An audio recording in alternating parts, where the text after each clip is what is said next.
50% processor, but wow, it's not our processor, right? There are a lot of side effects, though, that you have to be careful with in trying to get this actually as stable as attack, because funnily enough, infinite loops cause system instability. You've got to get the timing right. You need a new window. Like using it in the same window in a frame within a window doesn't work because it just hogs all this, the processor. Another quite an interesting byproduct actually is that for the window that is holding the malicious PDF, that Acrobat is using all the CPU to run that infinite loop that's doing nothing. So if you want to use a lot of the communication plugins and a lot of the communication stuff within PDF is actually not within JavaScript, it's within separate plugins. For example, the Flash plugin. If you want to use Flash to like talk out and do some funky stuff, it won't actually get any CPU time to do that. It'll just hang. So I'll show you a way you can actually get around that later, but it does prove a bit of annoyance. So now what? Okay, we've got our PDF there sitting in the background, taking lots of CPU time. What can we do here? From here, so we want to, okay, can we make network connections, maybe do some command and control, maybe interact with the host browser. Okay, so I mean, this is pretty simple, similar to previous sort of JavaScript attack frameworks, you know, like your Beef, XSS shell, browser writer, those sort of things. What we're trying to do is, you know, talk out to a remote HTTP server, get ourselves a command, and then do something from that command.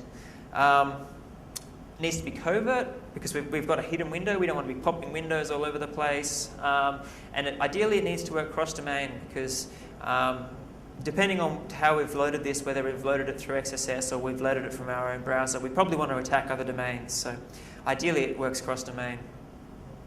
So how do we do this in PDF? Well, I looked at a lot of different ways. First of all, using Acrobat forms was the most obvious way.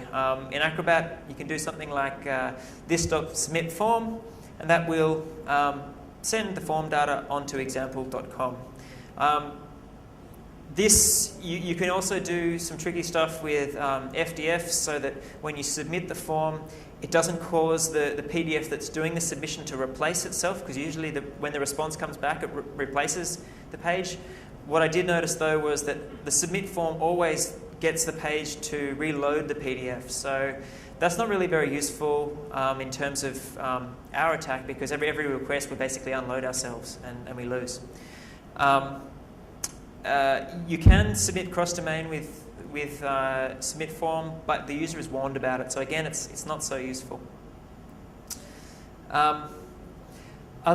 Two other main functions within PDF to make HTTP requests are get URL and app.launch URL. Both fairly similar, except so get URL basically replaces the current window. So that's pretty much out right there because we've lost our PDF that's looping. So app.launch URL is okay, a bit nicer. We can open a new frame. It's okay, you know, we can open a new frame, but it pops up to the user and then you could make it disappear, but the user will see it, so it's not really very covert. Ideally, what we want is something that makes just a silent request back and forth. The other thing with both of those, actually no, not other thing with both of those. Ignore that. These are more useful basically for our last part when we're trying to interact with users. So pop-up websites, that sort of pop-up phishing sites, that sort of thing. But okay, so the next thing, when I previously did a talk on this, I was talking about web services because this is the easiest way in PDF to make a connection out and have it a bidirectional channel. Only the problem is it only works easily within Acrobat Pro.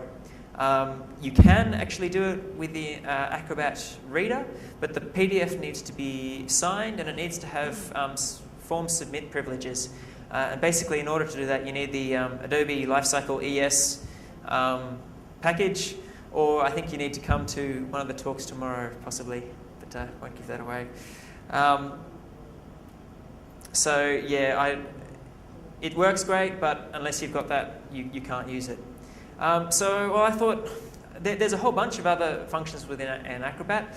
Maybe I'll just find one that, especially there's a lot of undocumented functions. Surely one of them must just make a request out. So, just to give an example of some of the functions, there's some awesome functions like this one, which is test HS verify email. Notable thing, S. Dakin, so that'd be Scott Dakin, developer from Acrobat Reader. So this is some sort of test function or something that's still sitting in JavaScript. This next one, it's got S. Dakin again, Wibbler. So this is all kind of debug code or something that's, I don't know, put in years ago and no one sort of realized to take it out.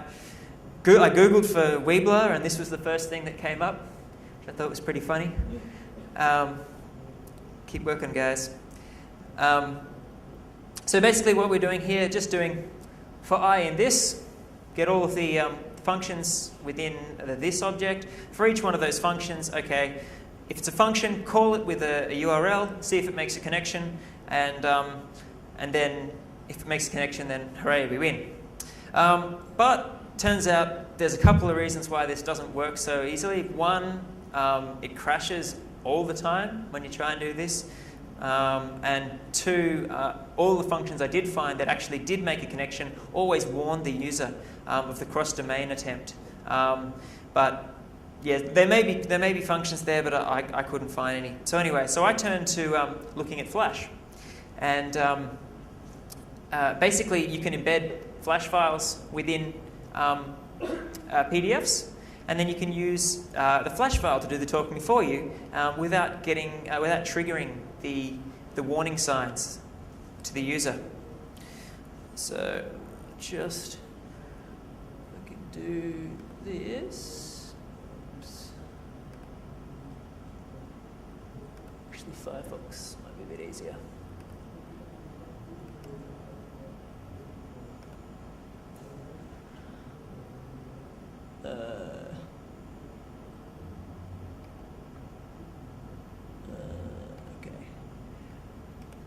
Okay, so all I've got here, this is just a simple PHP page that just listens for a request and then logs it. I've got a cross-domain Flash PDF here. Notice here that this is on C.com, this is on B.com. I load my PDF on B.com. There's a hidden Flash file in that if we reload this file, you can see it made the request there.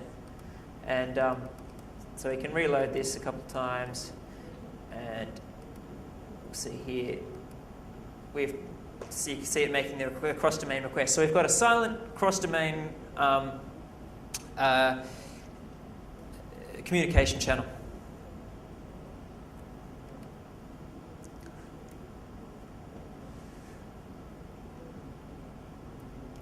Okay, so we've got bidirectional. Now, okay, so we've got Flash talking, but we would really like to have that data back in PDF so we can do something useful. Basically, this is easy to do in PDF. You just set a callback in the Flash function with some name, and then you just do call AS, then the function name. So then you can get that data. Sweet! I thought I was totally set. However, turns out that when you're running in an infinite loop, Acrobat hogs all the processor, and Flash doesn't get a look in. So your communication channel just kind of hangs there and doesn't make any communication. There is a way to get around this, is by popping alerts in the PDF, which pauses the JavaScript in the PDF and lets the Flash talk. However, obviously popping alerts isn't the most subtle of things and is probably going to be noticed by the user. So again, this wasn't such a great channel. But luckily, one of my colleagues, Colin Wong, stumbled across this little gem.